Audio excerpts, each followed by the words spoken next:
Welcome to அம்மாவின் அடுப்பாங்கரை ரகசியங்கள். இன்றைக்கி நம்ம பார்க்க போகிறது முட்டையை வச்சு ஒரு ரெசிபி. இது காலையில் அவசரமாக லஞ்ச் பாக்ஸுக்கு செஞ்சு கொண்டு போகிறதுக்கு ஈஸியாக இருக்கும். இது நான் பிகினர்ஸ்க்காக சொல்கிறேன், பார்த்துக்கோங்க. அதற்கு முன் மற்ற சமையல் வீடியோக்களை பார்க்க என் சேனலை சப்ஸ்கிரைப் பண்ணுங்கள், பக்கத்தில் இருக்க பெல் ஐக்கானை கிளிக் பண்ணுங்கள். இதுக்கு தேவையான பொருள், நம்ம வடித்த சாதம் 1 கப்பு அளவு எடுத்திருக்கேன், 2 வெங்காயம் பொடிசாக கட் பண்ணி வச்சுருக்கேன், 1 முட்டை எடுத்திருக்கேன், இது போதும்.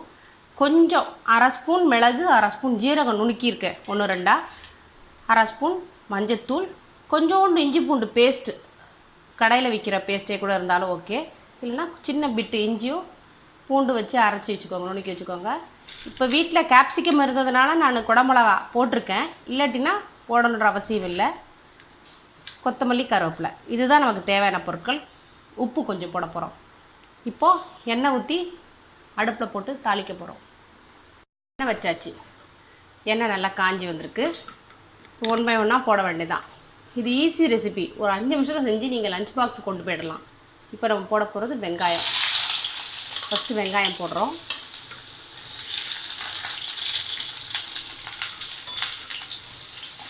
கேப்சிகம் இருக்குது, அதை போட்டு அப்படி வதக்கிக்கணும். அதோட கருவேப்பிலை போட்டுக்கிறேன்.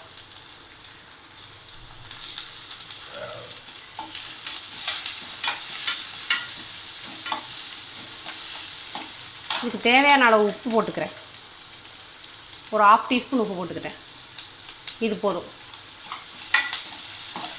சாதம் மட்டும் கொஞ்சம் உதிரி உதிரியாக வடிச்சிக்கிட்டிங்கன்னா இன்னும் நல்லாயிருக்கும். இருக்க 1.5 நுணுக்கி வச்சுருக்கேன் இஞ்சி பூண்டு பேஸ்ட், இதை போடுறேன்.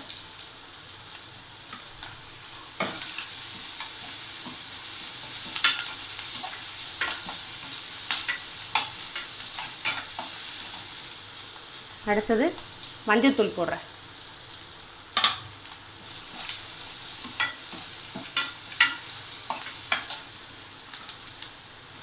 முட்டையை உடச்சி ஊற்றி ஊற்ற வேண்டியதான்.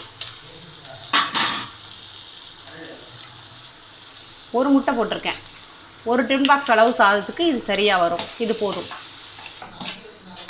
இப்போது 1/2 ஸ்பூன் மிளகு, 1/2 ஸ்பூன் ஜீரகம் நுணுக்கி வச்சுருக்கேன் 1-2, அதையும் போட்டுக்கிட்டேன், போட்டு நல்லா கிளறிக்கிட்டேன். இப்போ நல்லா வதங்கி வந்துருச்சு. இதில் 1 கப் சாதத்தை அதில் நான் சேர்த்துக்கிறேன்.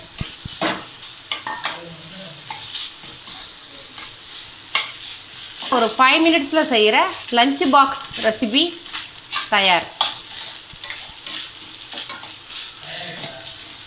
பாருங்கள், ரெடி ஆயிடுச்சு. Egg rice ready. இப்போ பாருங்கள், சுவையான சூடான எக் ரைஸ் ரெடி ஆயிடுச்சு. சாப்பிட்டு பாருங்கள். இது உங்களுக்கு பிடிச்சிருந்தால் லைக் பண்ணுங்கள், ஷேர் பண்ணுங்கள், கமெண்ட் பண்ணுங்கள்.